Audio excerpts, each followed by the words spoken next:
राष्ट्रपति रामनाथ कोविंद संसद पहुंच चुके हैं। माननीय सदस्यगण, महात्मा गांधी की 150वीं जयंती के वर्ष में 17वीं लोकसभा का चुनाव होने के बाद संसद के पहले संयुक्त सत्र को संबोधित करते हुए मुझे प्रसन्नता हो रही है। इस लोकसभा के लिए निर्वाचित सभी सांसदों को मैं हार्दिक बधाई देता हूं।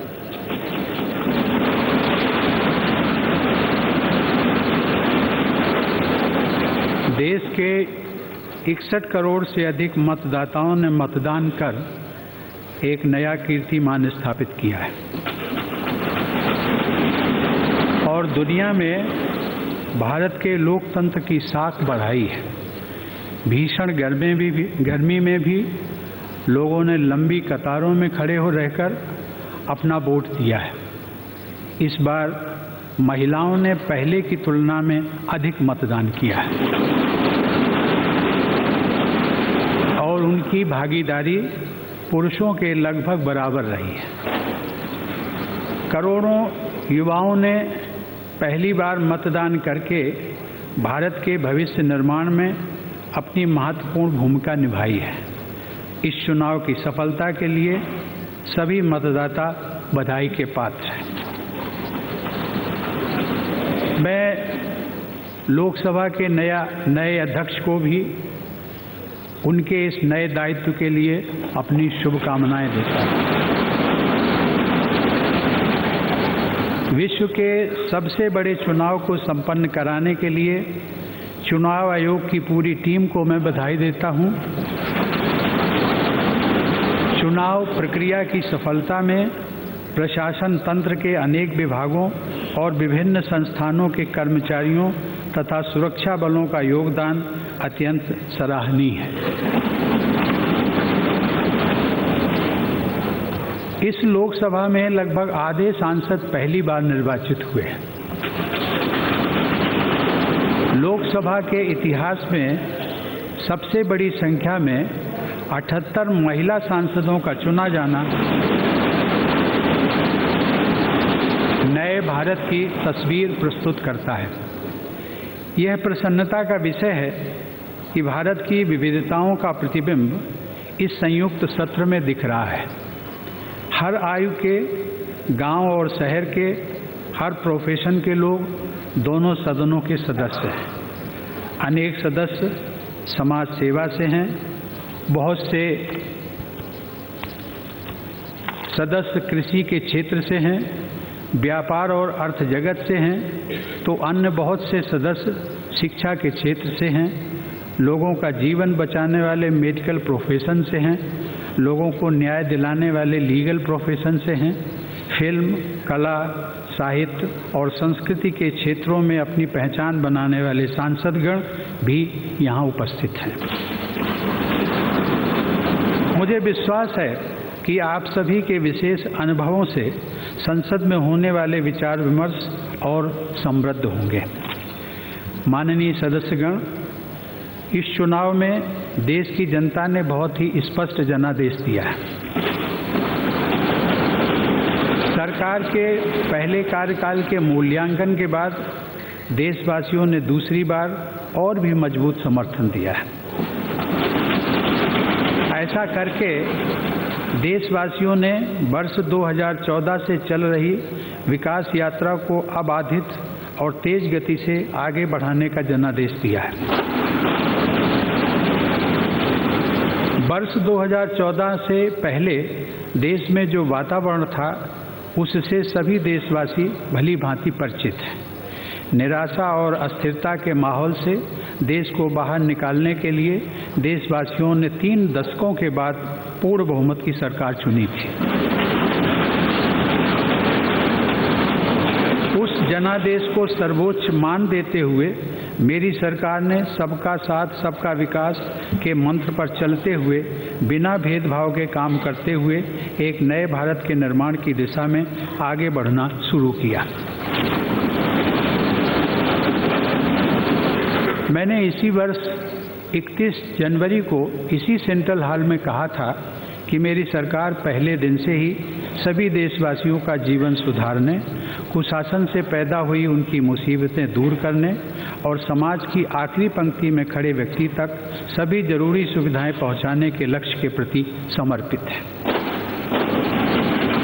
बीते 5 वर्षों के दौरान देशवासियों में यह विश्वास जगा है कि सरकार हमेशा उनके साथ है, उनका जीवन बेहतर बनाने और ईज़ ऑफ लिविंग बढ़ाने के लिए काम कर रही है। देशवासियों के विश्वास की इस पूंजी के आधार पर ही एक बार फिर जनादेश मांगा गया। देश के लोगों ने जीवन की मूलभूत सुविधाओं के लिए लंबे समय तक इंतजार किया, लेकिन अब स्थितियां बदल रही हैं। मेरी सरकार जनसाधारण को इतना सजग, समर्थ, सुविधा युक्त और बंधन मुक्त बनाना चाहती है कि अपने सामान्य जीवन में उसे सरकार का दबाव, प्रभाव या अभाव न महसूस हो। देश के प्रत्येक व्यक्ति को सशक्त करना मेरी सरकार का मुख्य ध्येय है। माननीय सदस्यगण, मेरी सरकार राष्ट्र निर्माण की उस सोच के प्रति संकल्पित है जिसकी नींव वर्ष 2014 में रखी गई थी। देशवासियों की मूलभूत आवश्यकताएं पूरी करते हुए अब सरकार उनकी आकांक्षाओं के अनुरूप एक सशक्त, सुरक्षित, समृद्ध और सर्वसमावेशी भारत के निर्माण की दिशा में आगे बढ़ रही है। यह यात्रा सबका साथ, सबका विकास और सबका विश्वास की मूल भावना से प्रेरित है।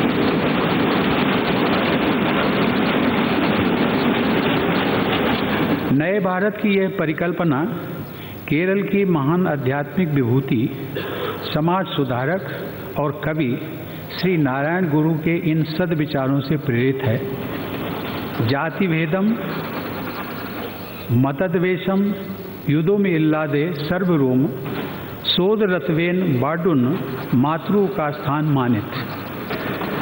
अर्थात एक आदर्श स्थान वो है जहाँ जाति और धर्म के भेदभाव से मुक्त होकर सभी लोग भाई भाई की तरह रहते हैं। 3 सप्ताह पहले 30 मई को शपथ लेते ही सरकार नए भारत के निर्माण में और तेजी के साथ जुट गई।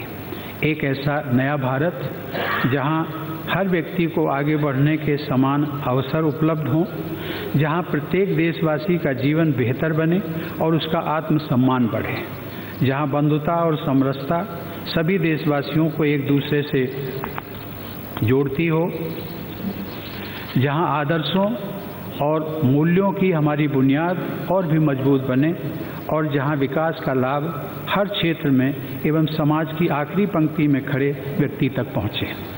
यह नया भारत गुरुदेव रविंद्रनाथ टैगोर के आदर्श भारत के उस स्वरूप की ओर आगे बढ़ेगा जहां लोगों का चित्त भयमुक्त हो और आत्मसम्मान से उनका मस्तक ऊंचा रहे।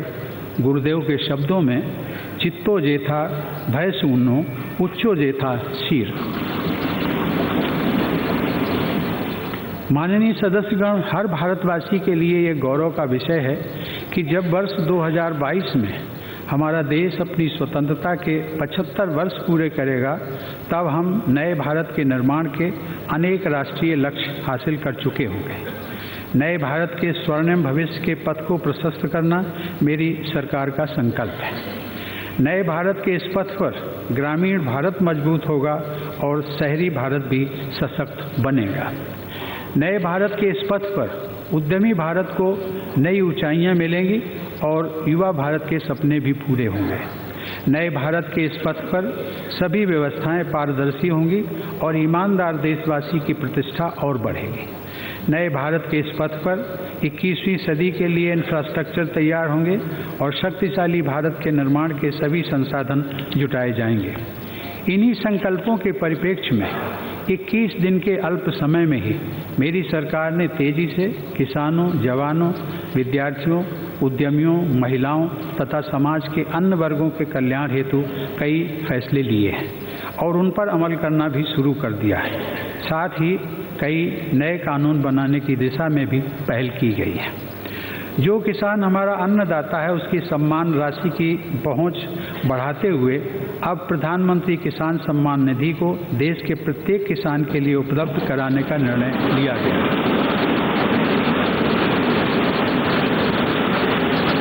अपने खेत में दिन रात काम करने वाले किसान भाई बहन 60 वर्ष की आयु के बाद भी सम्मानजनक जीवन बिता सकें, इसे ध्यान में रखते हुए किसानों से जुड़ी पेंशन योजना को भी स्वीकृति दी जा सके। पशुधन किसानों के लिए बहुमूल्य है। जानवरों से जुड़ी बीमारी के इलाज में उनका बहुत पैसा खर्च होता है। इस खर्च को कम करने के लिए मेरी सरकार ने 13,000 करोड़ रुपए की राशि से एक विशेष योजना शुरू करने का भी फैसला लिया है। पहली बार किसी सरकार ने छोटे दुकानदार भाई बहनों की आर्थिक सुरक्षा पर ध्यान दिया है। कैबिनेट की पहली बैठक में ही छोटे दुकानदारों और रिटेल ट्रेडर्स के लिए एक अलग पेंशन योजना को मंजूरी दे दी गई। इस योजना का लाभ देश के लगभग 3 करोड़ छोटे दुकानदारों को मिलेगा। अपनी हर खुशी, हर सुख, हर त्योहार को त्याग करके देशवासियों की सुरक्षा के लिए स्वयं को समर्पित करने वाले जवानों के प्रति हम सभी कृतज्ञ हैं। वह जवान जो सीमा पर डटा रहता है, जिसकी वजह से सभी देशवासी निश्चिंत रहते हैं, उसके बच्चों के भविष्य को सुरक्षित करना भी हमारा दायित्व है। इसी भावना से प्रेरित होकर नेशनल डिफेंस फंड से वीर जवानों के बच्चों को मिलने वाली स्कॉलरशिप की राशि बढ़ा दी गई है। इसमें पहली बार राज्य पुलिस के जवानों के बेटे बेटियों को भी शामिल किया गया। माननीय सदस्यगण, 21वीं सदी की सबसे बड़ी चुनौतियों में से एक है बढ़ता हुआ जल संकट। हमारे देश में जल संरक्षण की परंपरागत और प्रभावी व्यवस्थाएं समय के साथ लुप्त होती जा रही हैं। तालाबों और झीलों पर घर बन गए और जल स्रोतों के लुप्त होने से गरीबों के लिए पानी का संकट बढ़ता गया। क्लाइमेट चेंज और ग्लोबल वार्मिंग के बढ़ते प्रभावों के कारण आने वाले समय में जल संकट के और गहराने की आशंका है। आज समय की मांग है कि जिस तरह देश ने स्वच्छ भारत अभियान को लेकर गंभीरता दिखाई है, वैसी ही गंभीरता जल संरक्षण एवं प्रबंधन के विषय में भी दिखानी होगी। हमें अपने बच्चों और आने वाली पीढ़ियों के लिए पानी बचाना ही होगा। नए जल शक्ति मंत्रालय का गठन इस दिशा में एक निर्णायक कदम है, जिसके दूरगामी लाभ होंगे। इस नए मंत्रालय के माध्यम से जल संरक्षण एवं प्रबंधन से जुड़ी व्यवस्थाओं को और अधिक प्रभावी बनाया जाएगा। मेरी सरकार सूखे की चपेट में आए क्षेत्रों की समस्याओं के प्रति पूर्णतया सचेत है और हर प्रभावित देशवासी के साथ खड़ी है। राज्य सरकारों और गांवों के स्तर पर सरपंचों के सहयोग से यह सुनिश्चित किया जा रहा है कि पीने के पानी की कम से कम दिक्कत हो और किसानों को भी मदद मिल सके। कोऑपरेटिव फेडरलिज्म की व्यवस्था और भावना को निरंतर मजबूत बनाते हुए मेरी सरकार राष्ट्रीय लक्ष्यों को प्राप्त करने में राज्यों को साथ लेकर चल रही है। पिछले सप्ताह ही मुख्यमंत्रियों के साथ विकास के महत्वपूर्ण मुद्दों पर विचार विमर्श किया गया तथा कृषि क्षेत्र में स्ट्रक्चरल रिफॉर्म के लिए मुख्यमंत्रियों की एक समिति के गठन का निर्णय लिया गया। माननीय सदस्यगण, मजबूत ग्रामीण अर्थव्यवस्था के आधार पर ही सशक्त राष्ट्रीय अर्थव्यवस्था का निर्माण संभव है। हमारे किसान ग्रामीण अर्थव्यवस्था के आधार स्तंभ हैं। राज्यों को कृषि विकास में पूरी मदद मिले, इसके लिए केंद्र सरकार द्वारा हर संभव प्रयास किए जा रहे हैं। ग्रामीण भारत को मजबूत बनाने के लिए बड़े पैमाने पर निवेश किया गया है। कृषि क्षेत्र की उत्पादकता को बढ़ाने के लिए आने वाले वर्षों में 25 लाख करोड़ रुपए का और निवेश किया जाएगा। वर्ष 2022 तक देश के किसान की आय दुगनी हो सके, इसके लिए पिछले 5 वर्षों में अनेक कदम उठाए गए हैं। एमएसपी में बढ़ोतरी का फैसला हो या फूड प्रोसेसिंग में 100% एफटीआई को मंजूरी, दशकों से अधूरी सिंचाई परियोजनाओं को पूरा करने का काम हो या फिर फसल बीमा योजना का विस्तार, सायल हेल्थ कार्ड हो या फिर यूरिया की 100% नीम कोटिंग, मेरी सरकार ने किसानों की ऐसी छोटी बड़ी आवश्यकताओं को समझते हुए अनेक फैसले लिए हैं। सरकार ने कृषि नीति को उत्पादन केंद्रित रखने के साथ साथ आय केंद्रित भी बनाया है। इन्हीं प्रयासों की एक महत्वपूर्ण कड़ी है प्रधानमंत्री किसान सम्मान निधि। इसके माध्यम से सिर्फ 3 महीने में ही 12,000 करोड़ रुपए से अधिक की राशि किसानों के पास पहुंचाई जा चुकी है। हर किसान को इस योजना के दायरे में लाए जाने के बाद अब इस योजना पर प्रति वर्ष लगभग 90,000 करोड़ रुपए खर्च होने का अनुमान है। कृषि उपज के भंडारण की सुविधा से किसानों की आर्थिक सुरक्षा को बल मिलता है। अब ग्रामीण भंडारण योजना के माध्यम से किसानों के अपने गांव के पास ही भंडारण की सुविधा प्रदान की जाएगी। कृषि क्षेत्र में सहकारिता का लाभ डेयरी व्यवसाय से जुड़े किसानों को मिल रहा है। कृषि के अन्य क्षेत्रों में भी किसानों को लाभान्वित करने के लिए 10,000 नए किसान उत्पादक संघ बनाने का लक्ष्य रखा गया है। आज भारत मत्स्य उत्पादन के क्षेत्र में दुनिया में दूसरे स्थान पर है। हमारे देश में प्रथम स्थान पाने की क्षमता है। समुद्री मछली उद्योग तथा आंतरिक मत्स्य पालन द्वारा किसानों की आय में वृद्धि की अपार संभावना है। इसीलिए सरकार ब्लू रेवोल्यूशन यानी नीली क्रांति के लिए प्रतिबद्ध है। मछली पालन के समग्र विकास के लिए एक अलग विभाग गठित किया गया है। इसी प्रकार मत्स्य उद्योग से जुड़े इंफ्रास्ट्रक्चर को विकसित करने के लिए एक विशेष फंड बनाया गया है। माननीय सदस्यगण, देश के निर्धन परिवारों को गरीबी से मुक्ति दिलाकर ही हम अपने संवैधानिक लक्ष्यों को प्राप्त कर सकते हैं। पिछले 5 वर्षों के दौरान देश में किसानों, मजदूरों, दिव्यांगजनों, आदिवासियों और महिलाओं के हित में लागू की गई योजनाओं में व्यापक स्तर पर सफलता मिली है। गरीबों को सशक्त बनाकर ही उन्हें गरीबी के कुचक्र से बाहर निकाला जा सकता है। इसीलिए सरकार ने गरीब, वंचित और कमजोर वर्गों को आवास, स्वास्थ्य, जीवन की आवश्यक सुविधाओं, आर्थिक समावेश, शिक्षा, कौशल तथा स्वरोजगार के जरिए उन्हें सशक्त करने का मार्ग अपनाया है। यही दीनदयाल उपाध्याय के अंत्योदय का कार्य रूप है।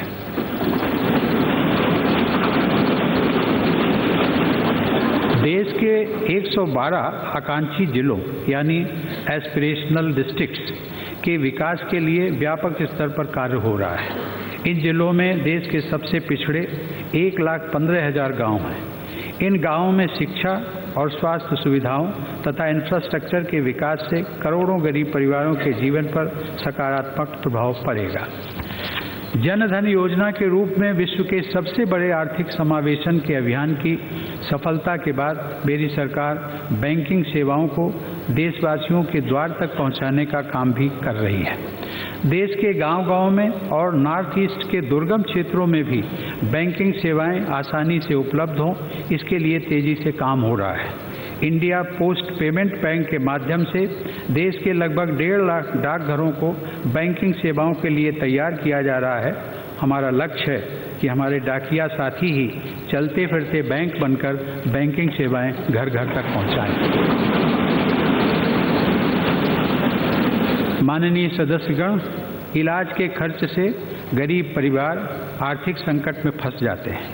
उन्हें इस संकट से बचाने के लिए 50 करोड़ गरीबों को स्वास्थ्य सुरक्षा कवच प्रदान करने वाली विश्व की सबसे बड़ी health care scheme Ayushman Bharat योजना लागू की है। इसके तहत अब तक लगभग 26 लाख गरीब मरीजों को अस्पताल में इलाज की सुविधा दी जा चुकी है। सस्ती दरों पर दवा उपलब्ध कराने के लिए 5,300 जन औषधि केंद्र भी खोले जा चुके हैं। हमारा प्रयास है कि दूर सुदूर इलाकों में भी लोगों को जन औषधि केंद्रों से सस्ती दरों पर दवाइयाँ मिल सकें। वर्ष 2022 तक सभी ग्रामीण अंचलों में लगभग 1.5 lakh health and wellness centre स्थापित किए जाने का लक्ष्य है। अब तक लगभग 18,000 ऐसे सेंटर शुरू किए जा चुके हैं। जनजातीय समुदायों से हमारे अन्य देशवासी बहुत कुछ सीख सकते हैं। पर्यावरण एवं प्रकृति के अनुकूल जीवन यापन करने वाले आदिवासी भाई बहन विकास और परंपरा का सुंदर संतुलन बनाए रखते हैं। नए भारत में जनजातीय समुदायों के हित में समावेशी तथा संवेदनशील व्यवस्था के निर्माण के लिए हर संभव प्रयास किए जाएंगे। जनजातीय क्षेत्रों का संपूर्ण विकास हो, इसके लिए अनेक योजनाएं कार्यान्वित की गई हैं। वन्य क्षेत्रों में रहने वाले युवाओं को पढ़ाई से लेकर कमाई तक की सुविधाएं उपलब्ध कराने के कार्य प्रगति पर है। आदिवासी बहुल इलाकों में बच्चों के लिए एकलव्य मॉडल रेजिडेंशियल स्कूल बनाए जा रहे हैं। वन धन केंद्रों के माध्यम से वन उपज में वैल्यू एडिशन और मार्केटिंग पर बल दिया जा रहा है। माननीय सदस्यगण, महिला सशक्तिकरण मेरी सरकार की सर्वोच्च प्राथमिकताओं में से एक है। नारी का सबल होना तथा समाज और अर्थव्यवस्था में उनकी प्रभावी भागीदारी एक विकसित समाज की कसौटी होती है। सरकार की ये सोच है कि न केवल महिलाओं का विकास हो, बल्कि महिलाओं के नेतृत्व में विकास हो। महिला सुरक्षा को सर्वोच्च प्राथमिकता देते हुए राज्यों के सहयोग से अनेक प्रभावी कदम उठाए गए हैं। महिलाओं के विरुद्ध अपराधों के दंड अधिक सख्त बनाए गए हैं और नए दंड प्रावधानों को सख्ती से लागू किया जा रहा है। बेटी बचाओ बेटी पढ़ाओ अभियान से भ्रूण हत्या में कमी आई है और देश के अनेक जिलों में सेक्स रेशियो में सुधार हुआ है। उज्ज्वला योजना द्वारा धुएं से मुक्ति, मिशन इंद्रधनुष के माध्यम से टीकाकरण, सौभाग्य योजना के तहत मुफ्त बिजली कनेक्शन, इन सभी का सर्वाधिक लाभ ग्रामीण महिलाओं को मिला है। ग्रामीण क्षेत्र में प्रधानमंत्री आवास योजना के अंतर्गत बने घरों की रजिस्ट्री में भी महिलाओं को प्राथमिकता दी जा रही है। इस योजना में अगले 3 वर्षों के दौरान गाँव में लगभग 2 करोड़ नए घर बनाए जाएंगे।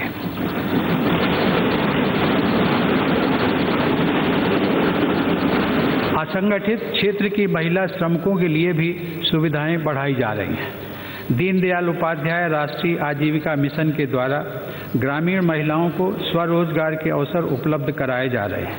राष्ट्रीय आजीविका मिशन के तहत ग्रामीण अंचलों की 3 करोड़ महिलाओं को अब तक 2 लाख करोड़ रुपए से अधिक का ऋण दिया जा चुका है।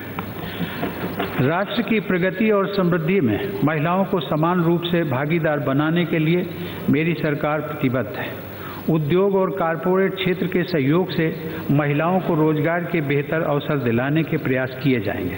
साथ ही सरकारी खरीद में ऐसे उद्यमों को वरीयता दी जाएगी जहां कार्यबल में महिलाओं की भागीदारी निर्धारित स्तर से अधिक हो। देश में हर बहन बेटी के लिए समान अधिकार सुनिश्चित करने हेतु 3 तलाक और निकाह हलाला जैसी कुप्रथाओं का उन्मूलन जरूरी है।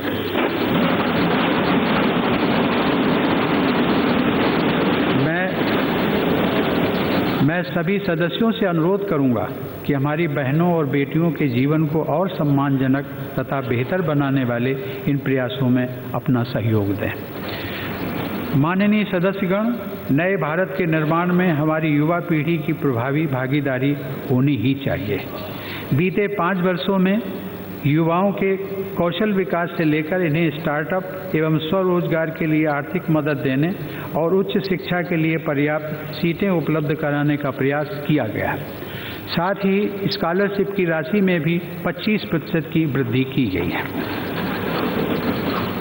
सरकार द्वारा सामान्य वर्ग के गरीब युवाओं के लिए 10% आरक्षण का प्रावधान किया गया है। इससे उन्हें नियुक्ति तथा शिक्षा के क्षेत्र में और अवसर प्राप्त हो सकेंगे। समाज के हर वर्ग का युवा अपने सपने पूरे कर सके, इसके लिए समय पर वित्तीय संसाधन उपलब्ध कराने पर बल दिया जा रहा है। प्रधानमंत्री मुद्रा योजना का प्रभाव व्यापक स्तर पर महसूस किया गया है। इस योजना के तहत स्वरोजगार के लिए लगभग 19 करोड़ ऋण दिए गए हैं। इस योजना का विस्तार करते हुए अब 30 करोड़ लोगों तक इसका लाभ पहुंचाने का प्रयास किया जाएगा। उद्यमियों के लिए बिना गारंटी 50 लाख रुपए तक के ऋण की योजना भी लाई जाएगी। इसके अलावा अर्थव्यवस्था को गति प्रदान करने वाले क्षेत्रों में समुचित नीतियों के माध्यम से रोजगार के नए अवसर उत्पन्न किए जाएंगे। आज भारत दुनिया के सबसे अधिक स्टार्टअप वाले देशों में शामिल हो गया है। स्टार्टअप इकोसिस्टम को बेहतर बनाने के लिए सरकार नियमों को और भी सरल बना रही है। इस अभियान में और तेजी लाई जाएगी। हमारा लक्ष्य है कि वर्ष 2024 तक देश में 50,000 स्टार्टअप स्थापित हो सके। उच्च शिक्षण संस्थानों में रिसर्च को प्रोत्साहन दिया जा रहा है। इस प्रयास को और सशक्त बनाने के लिए नेशनल रिसर्च फाउंडेशन स्थापित करने का प्रस्ताव है। यह प्रस्तावित फाउंडेशन केंद्र सरकार के अलग अलग विभागों, विज्ञान प्रयोगशालाओं, उच्च शिक्षण संस्थानों और औद्योगिक संस्थानों के बीच सेतु का काम करेगा।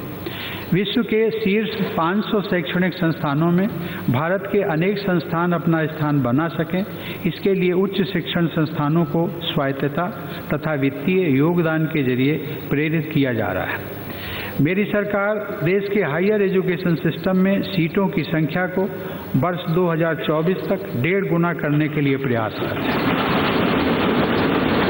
इस पहल से युवाओं के लिए उच्च शिक्षण संस्थानों में 2 करोड़ अतिरिक्त सीटें उपलब्ध होंगी। माननीय सदस्यगण, बच्चों की प्रतिभा को निखारने के लिए उचित अवसर एवं वातावरण तथा गुणवत्तापूर्ण शिक्षा उपलब्ध कराना हम सभी की जिम्मेदारी है।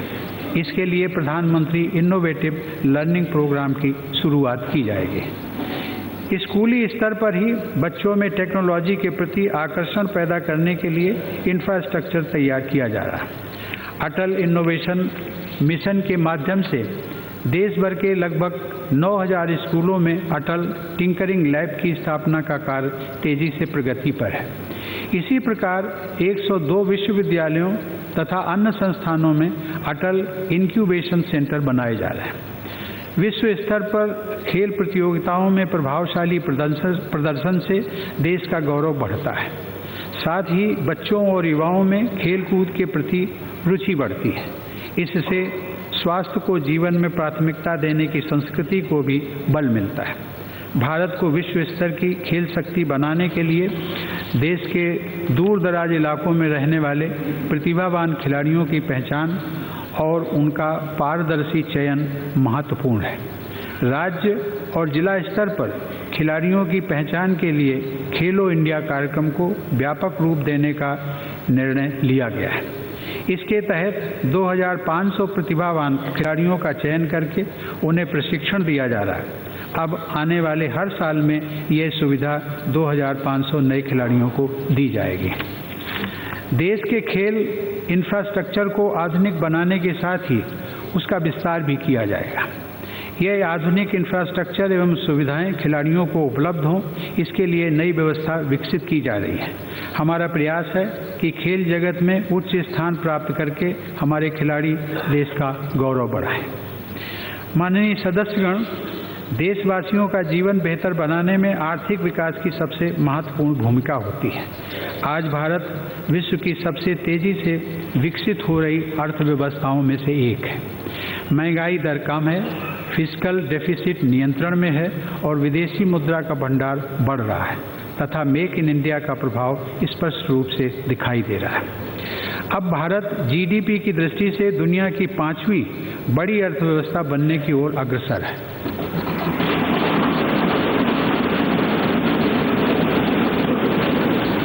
विकास दर को उच्च स्तर पर बनाए रखने के लिए रिफॉर्म्स की प्रक्रिया जारी रखी जाएगी।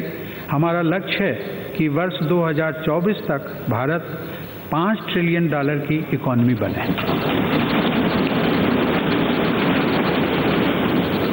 भारत को ग्लोबल मैन्युफैक्चरिंग हब बनाने के लिए तेजी से काम हो रहा है। इंडस्ट्री 4.0 को ध्यान में रखते हुए जल्द ही नई औद्योगिक नीति की घोषणा की जाएगी। ईज ऑफ डूइंग बिजनेस की रैंकिंग में वर्ष 2014 में भारत 142वें स्थान पर था। पिछले 5 वर्षों में 65 रैंक ऊपर आकर हम 77वें स्थान पर पहुंच गए। अब विश्व के शीर्ष 50 देशों की सूची में आना हमारा लक्ष्य है। इसके लिए राज्यों के साथ मिलकर नियमों को सरल बनाने की प्रक्रिया को और तेज किया जाएगा। इस कड़ी में कंपनी कानून में भी आवश्यक बदलाव किए गए हैं। आर्थिक विकास को गति प्रदान करने में टैक्स व्यवस्था की महत्वपूर्ण भूमिका होती है। टैक्स व्यवस्था में निरंतर सुधार के साथ साथ सरलीकरण पर भी जोर दिया जा रहा है। 5 लाख रुपए तक की आय को कर मुक्त करने का फैसला इसी दिशा में उठाया गया एक महत्वपूर्ण कदम है। इसी प्रकार अप्रत्यक्ष कर व्यवस्था को भी आसान और प्रभावी बनाया जा रहा है। जीएसटी के लागू होने से एक देश, एक टैक्स, एक बाजार की सोच साकार हुई है। जीएसटी को और सरल बनाने के प्रयास जारी रहेंगे। छोटे व्यापारियों के हितों को ध्यान में रखते हुए मेरी सरकार ने उनके लिए नई पेंशन योजना शुरू की है। अब जल्द ही राष्ट्रीय व्यापारी कल्याण बोर्ड का गठन किया जाएगा और खुदरा कारोबार में बढ़ोतरी के लिए राष्ट्रीय खुदरा व्यापार नीति भी बनाई जाएगी। जीएसटी के तहत रजिस्टर्ड सभी व्यापारियों को 10 लाख रुपए तक का दुर्घटना बीमा भी उपलब्ध कराया जाएगा। एमएसएमई सेक्टर देश की अर्थव्यवस्था का मजबूत आधार है। रोजगार सृजन में इस सेक्टर की बहुत बड़ी भूमिका होती है। छोटे उद्यमियों के व्यापार में कैश फ्लो बना रहे, इसके लिए अनेक कदम उठाए गए हैं। एमएसएमई सेक्टर से जुड़े उद्यमियों को ऋण लेने में दिक्कत न हो, इसके लिए क्रेडिट गारंटी कवरेज का दायरा 1 लाख करोड़ रुपए तक बढ़ाने का काम किया जा रहा है।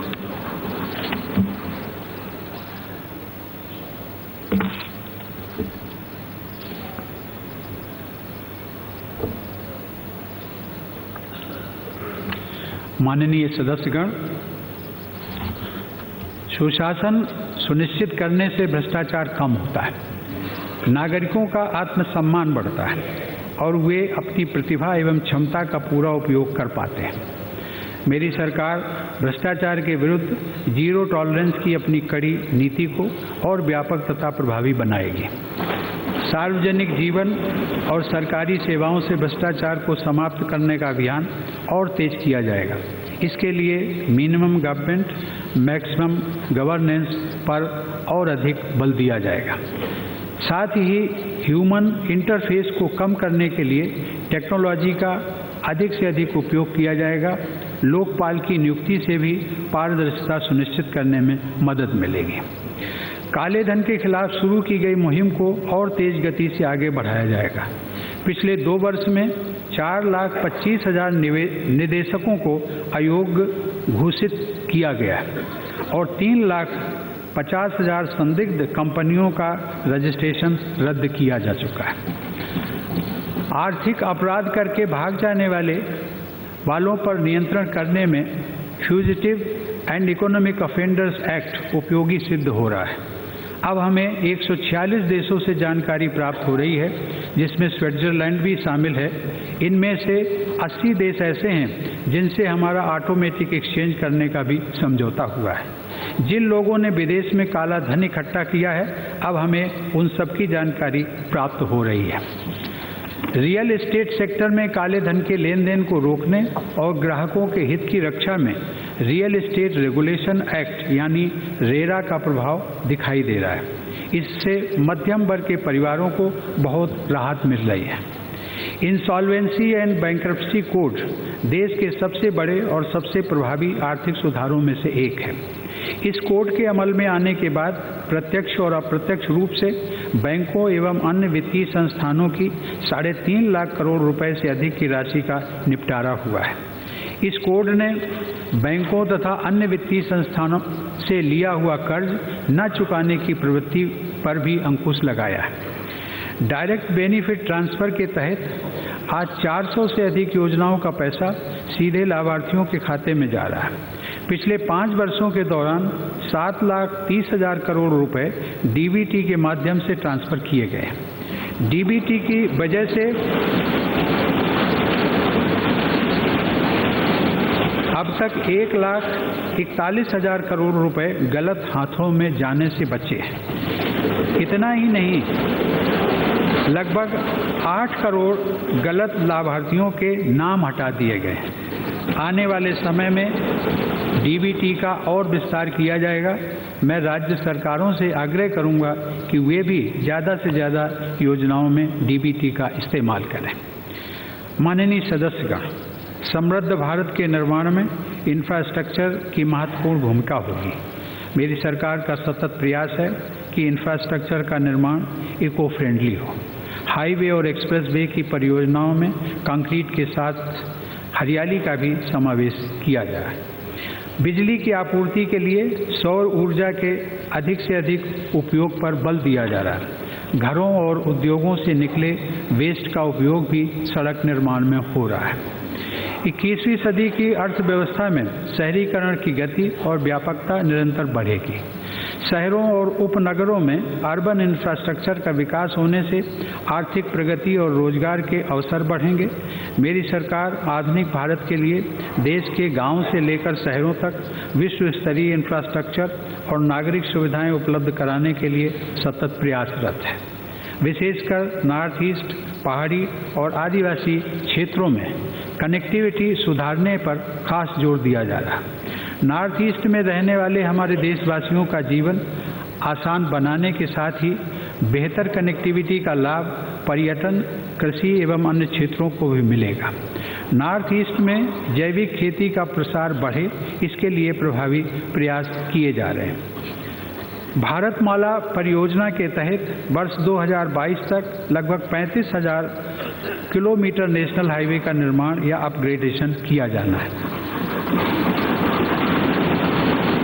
साथ ही सागरमाला परियोजना के द्वारा देश के तटीय क्षेत्रों में और बंदरगाहों के आसपास बेहतर सड़कों का जाल बिछाया जा रहा है।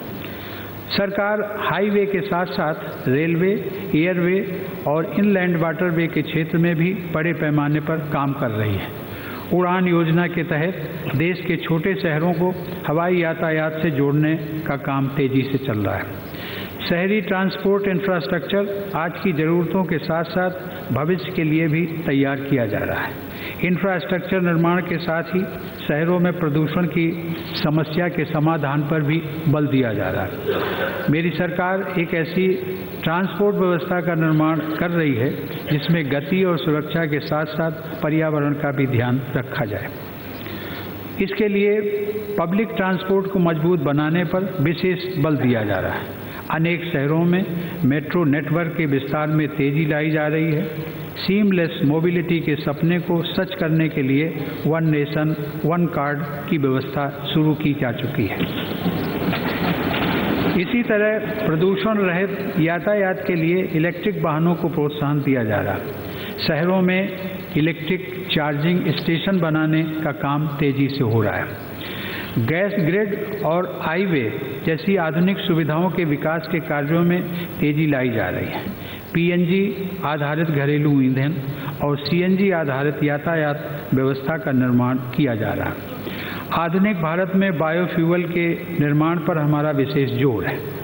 2014 से पहले देश में 67 करोड़ लीटर इथेनॉल की ब्लेंडिंग होती थी। इस साल लगभग 270 करोड़ लीटर इथेनॉल की ब्लेंडिंग निर्धारित है। इथेनॉल की ब्लेंडिंग बढ़ने से हमारे किसानों को लाभ होगा, पर्यावरण की सुरक्षा होगी और पेट्रोलियम पदार्थों का आयात घटने से विदेशी मुद्रा की बचत भी होगी। माननीय सदस्यगण, मेरी सरकार गंगा की धारा को अविरल और निर्मल बनाने के लिए समर्पित भाव से जुटी हुई है। हाल ही में जगह जगह से गंगा में जलीय जीवन के लौटने के जो प्रमाण मिले हैं वो काफ़ी उत्साहवर्धक है। इस वर्ष प्रयागराज में अर्धकुंभ के दौरान गंगा की स्वच्छता और श्रद्धालुओं को मिली सुविधा की चर्चा पूरे विश्व में हो रही है।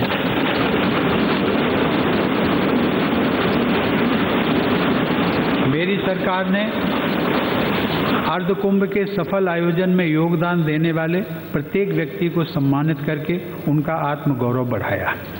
मेरी सरकार नमामि गंगे योजना के तहत गंगा नदी में गिरने वाले गंदे नालों को बंद करने के अभियान में और तेजी लाएगी।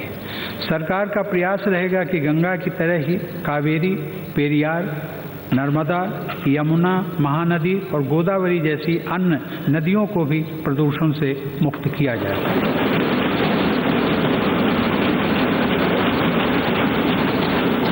वन, वन्य जीवों और पर्यावरण के संरक्षण के लिए मेरी सरकार पूरी गंभीरता से काम कर रही है। हाल के वर्षों में वन और वृक्ष आवरण विस्तार में 1% से ज़्यादा की वृद्धि हुई है। पिछले 5 साल में देश के संरक्षित क्षेत्र का दायरा बढ़ाया गया है। वर्ष 2014 में देश में संरक्षित क्षेत्रों की संख्या 692 थी, जो अब बढ़कर 868 हो गई है। वायु प्रदूषण से जुड़ी चुनौतियों को देखते हुए देश के 102 शहरों में राष्ट्रीय स्वच्छ वायु कार्यक्रम शुरू किया गया। क्लाइमेट चेंज और ग्लोबल वार्मिंग के प्रभावों को कम करने में सौर ऊर्जा की महत्वपूर्ण भूमिका है। भारत के सक्रिय प्रयासों से इंटरनेशनल सोलर अलायंस का गठन हुआ है। इस संगठन के माध्यम से दुनिया के विकासशील देशों में सौर ऊर्जा के विकास में भारत अहम योगदान कर रहा है। माननीय सदस्यगण, सामान्य आदमी के जीवन को बेहतर बनाने, आपदाओं की पूर्व सूचना देने, प्राकृतिक संपदाओं को चिन्हित करने, संचार माध्यमों को सिग्नल उपलब्ध कराने से लेकर राष्ट्रीय सुरक्षा बढ़ाने में अंतरिक्ष टेक्नोलॉजी की केंद्रीय भूमिका है। मेरी सरकार का प्रयास है कि अंतरिक्ष टेक्नोलॉजी का अधिक से अधिक उपयोग मानव कल्याण के लिए किया जाए। सड़कें हों, गरीबों का घर हो, खेती हो, मछुआरों के लिए उपयोगी उपकरण हो, ऐसी अनेक सुविधाओं को अंतरिक्ष टेक्नोलॉजी से जोड़ा गया है। अंतरिक्ष टेक्नोलॉजी की सहायता से जल, थल और नभ में हमारी सुरक्षा और भी मजबूत हुई है। मौसम का सटीक पूर्व अनुमान करने की हमारी विशेषज्ञता बढ़ी है। इसका प्रमाण हाल ही में देश के पूर्वी तट पर आए फणी चक्रवात के दौरान देखने को मिला। समय पर सही जानकारी और तैयारी के कारण बड़े पैमाने पर जान माल की रक्षा करने में देश को सफलता मिली है। अंतरिक्ष में छुपे रहस्यों को जानने और समझने में अग्रणी भूमिका निभाने के लिए भी भारत आगे बढ़ रहा है। हमारे वैज्ञानिक चंद्रयान 2 के लॉन्च की तैयारी में लगे हुए हैं। चंद्रमा पर पहुंचने वाला यह भारत का पहला अंतरिक्ष यान होगा। वर्ष 2022 तक भारत के अपने गगनयान में पहले भारतीय को स्पेस में भेजने के लक्ष्य की तरफ भी तेजी से काम चल रहा है। लोकसभा चुनाव के दौरान देश ने एक और बड़ी उपलब्धि हासिल की थी। हालांकि उसकी उतनी चर्चा नहीं हो पाई जितनी होनी चाहिए थी। मिशन शक्ति के सफल परीक्षण से भारत की अंतरिक्ष टेक्नोलॉजी की क्षमता और देश की सुरक्षा तैयारियों में नया आयाम जोड़ा है। इसके लिए आज मैं अपने वैज्ञानिकों और इंजीनियरों को फिर से बधाई देता हूँ। सुरक्षा के क्षेत्र में टेक्नोलॉजी की भूमिका निरंतर बढ़ रही है। इस पर ध्यान देते हुए स्पेस, साइबर और स्पेशल फोर्सेस के लिए 3 ज्वाइंट सर्विस एजेंसियों के गठन पर काम चल रहा है। इन साझा प्रयासों से देश की सुरक्षा मजबूत होगी। माननीय सदस्यगण, नया भारत विश्व समुदाय में अपना उचित स्थान पाने की दिशा में तेजी से आगे बढ़ रहा है। आज पूरे विश्व में भारत की एक नई पहचान बनी है तथा अन्य देशों के साथ हमारे संबंध और मजबूत हुए हैं। ये प्रसन्नता की बात है कि वर्ष 2022 में भारत G20 शिखर सम्मेलन की मेजबानी करेगा।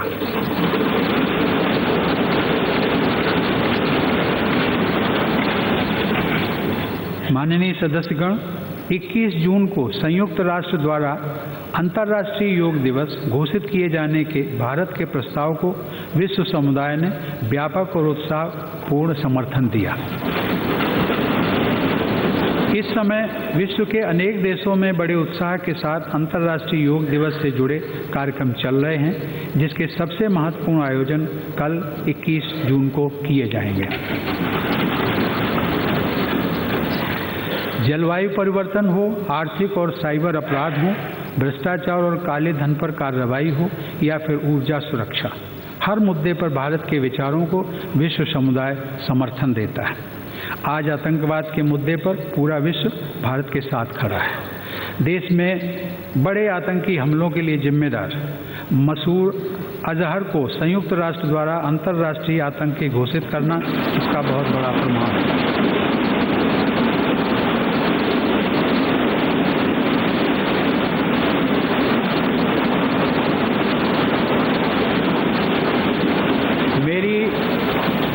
सरकार की नेबरहुड फर्स्ट की नीति दक्षिण एशिया एवं निकटवर्ती क्षेत्रों को प्राथमिकता देने की हमारी सोच का प्रमाण है। इस वर्ष इस पूरे क्षेत्र की प्रगति में भारत की महत्वपूर्ण भूमिका होगी। यही कारण है कि इस क्षेत्र में व्यापार, कनेक्टिविटी और पीपल टू पीपल कॉन्टैक्ट को प्रोत्साहित किया जा रहा है। नई सरकार के शपथ ग्रहण समारोह में बिम्स्टेक देशों, शंघाई कोऑपरेशन ऑर्गेनाइजेशन के अध्यक्ष, किर्गिस्तान और मॉरिशस के राष्ट्राध्यक्षों तथा शासन अध्यक्षों का शामिल होना इसी सोच को दर्शाता है। मेरी सरकार विदेशों में बसे तथा वहां कार्यरत भारतीयों के हितों की रक्षा के प्रति भी सजग है। आज विदेश में अगर कोई भारतीय संकट में फंसता है तो उसे शीघ्र मदद और राहत का भरोसा होता है। पासपोर्ट से लेकर वीज़ा तक की अनेक सेवाओं को आसान और सुलभ बनाया गया है। भारत के दर्शन, संस्कृति और उपलब्धियों को मेरी सरकार के प्रयासों से विश्व में एक विशिष्ट पहचान मिली है। इस वर्ष दुनिया भर में आयोजित हो रहे महात्मा गांधी की 150वीं जयंती के कार्यक्रमों से भारत की थॉट लीडरशिप को बढ़ावा मिलेगा। इसी प्रकार गुरु नानक देव जी की 550वीं जयंती के कार्यक्रमों से भी भारत के आध्यात्मिक ज्ञान का प्रकाश पूरे विश्व में फैलेगा। नया भारत संवेदनशील भी होगा और आर्थिक रूप से समृद्ध भी, लेकिन इसके लिए देश का सुरक्षित होना बहुत जरूरी है। मेरी सरकार राष्ट्रीय सुरक्षा को सर्वोच्च प्राथमिकता देती है। यही कारण है कि आतंकवाद और नक्सलवाद से निपटने के लिए प्रभावी कदम उठाए जा रहे हैं। सीमा पार आतंकवादी ठिकानों पर पहले सर्जिकल स्ट्राइक और फिर पुलवामा हमले के बाद एयर स्ट्राइक करके भारत ने अपने इरादों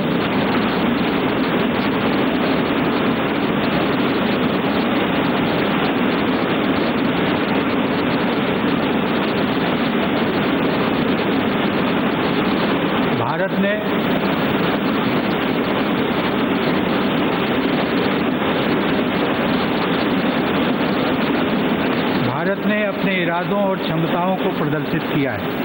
भविष्य में भी अपनी सुरक्षा के लिए हर संभव कदम उठाए जाएंगे। अवैध तरीके से भारत में दाखिल हुए विदेशी आंतरिक सुरक्षा के लिए बहुत बड़ा खतरा है। इससे देश के अनेक क्षेत्रों में सामाजिक असंतुलन की समस्या भी उत्पन्न हो रही है। इसके साथ ही आजीविका के अवसरों पर भी भारी दबाव अनुभव किया जा रहा है। मेरी सरकार ने यह तय किया है कि घुसपैठ की समस्या से जूझ रहे क्षेत्रों में नेशनल रजिस्टर ऑफ सिटीजन्स की प्रक्रिया को प्राथमिकता के आधार पर अमल में लाया जाएगा।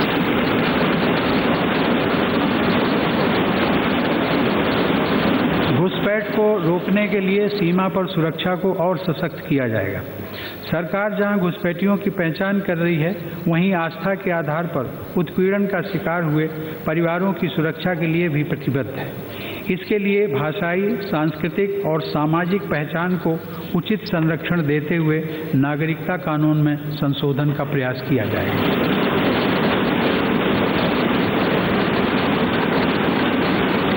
माननीय सदस्यगण, मेरी सरकार जम्मू कश्मीर के नागरिकों को सुरक्षित और शांतिपूर्ण माहौल देने के लिए पूरी निष्ठा के साथ प्रयास कर रही है।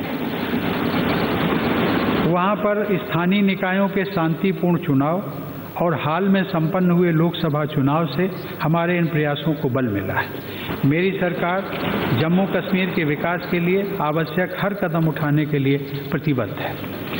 मेरी सरकार देश को नक्सलवाद से मुक्ति दिलाने पर भी संकल्पबद्ध होकर काम कर रही है। इस दिशा में पिछले 5 वर्ष में काफ़ी सफलता मिली है। नक्सल प्रभावित क्षेत्रों का दायरा निरंतर घट रहा है। आने वाले वर्षों में इन क्षेत्रों में विकास के कार्यक्रमों में और तेजी लाई जाएगी, जिससे वहां रहने वाले आदिवासी भाई बहन लाभान्वित होंगे। माननीय सदस्यगण, मेरी सरकार सेना और सशस्त्र बलों के आधुनिकीकरण के काम को तेजी से आगे बढ़ा रही है। निकट भविष्य में ही भारत को पहला राफेल लड़ाकू विमान और अपाचे हेलीकॉप्टर भी मिलने जा रहे हैं।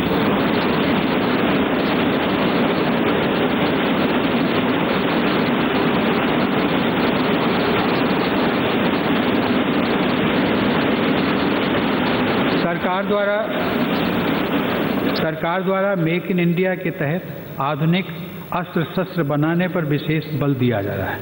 आधुनिक राइफल से लेकर तोप, टैंक और लड़ाकू जहाज तक भारत में बनाने की नीति को सफलता के साथ आगे बढ़ाया जा रहा है। उत्तर प्रदेश और तमिलनाडु में बन रहे डिफेंस कॉरिडोर इस मिशन को और मजबूती प्रदान करेंगे।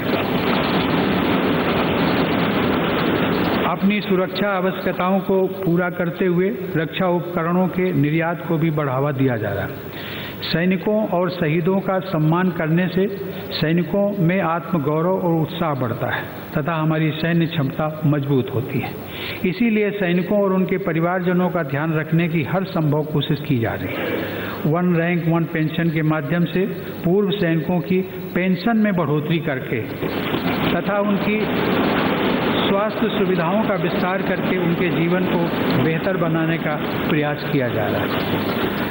आज़ादी के 7 दशक के बाद मेरी सरकार द्वारा दिल्ली में इंडिया गेट के समीप बनाया गया नेशनल वार मेमोरियल शहीदों के प्रति कृतज्ञ राष्ट्र की विनम्र श्रद्धांजलि है।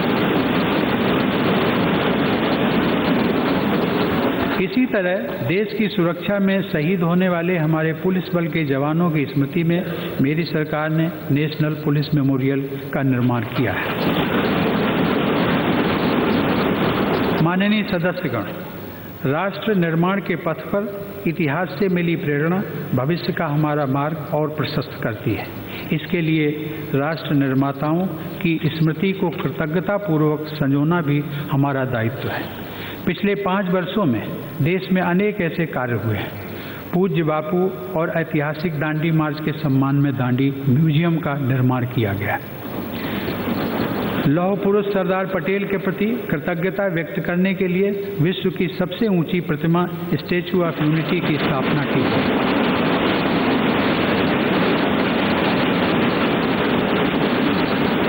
नेताजी सुभाष चंद्र बोस और आज़ाद हिंद फौज के अन्य सेनानियों को श्रद्धांजलि देते हुए दिल्ली के लाल किले में क्रांति मंदिर का निर्माण किया गया है। बाबा साहब डॉक्टर भीमराव अंबेडकर के महापरिनिर्वाण स्थल दिल्ली के 26 अलीपुर रोड को नेशनल मेमोरियल का स्वरूप दिया गया।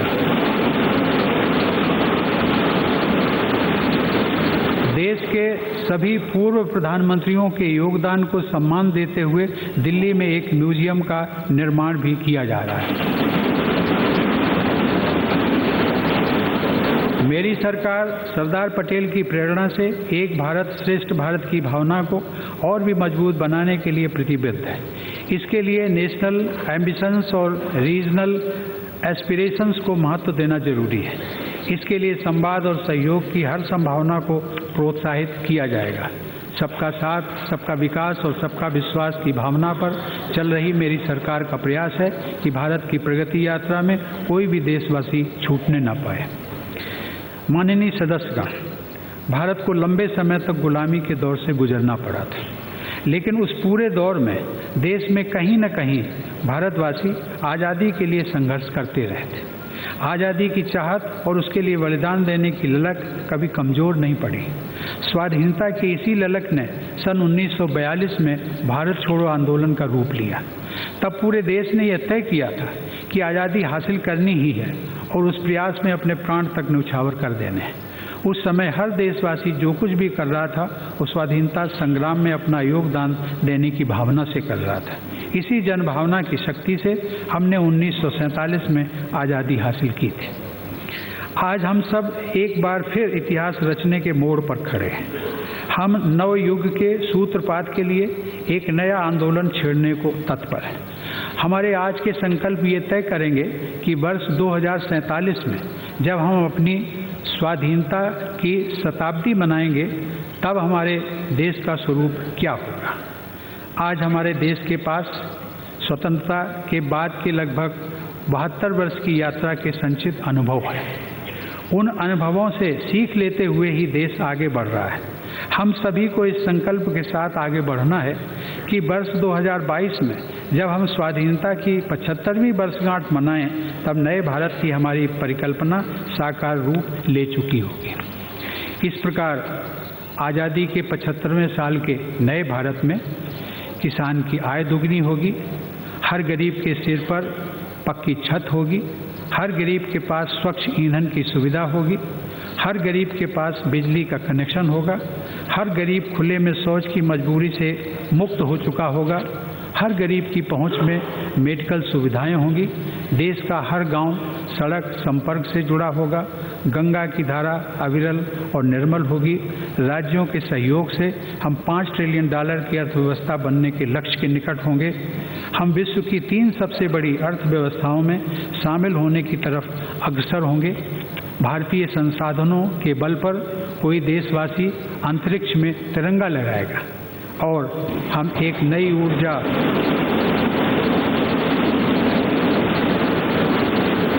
ऊर्जा और आत्मविश्वास के साथ विश्व के विकास को नेतृत्व देने के लिए कदम बढ़ाएंगे।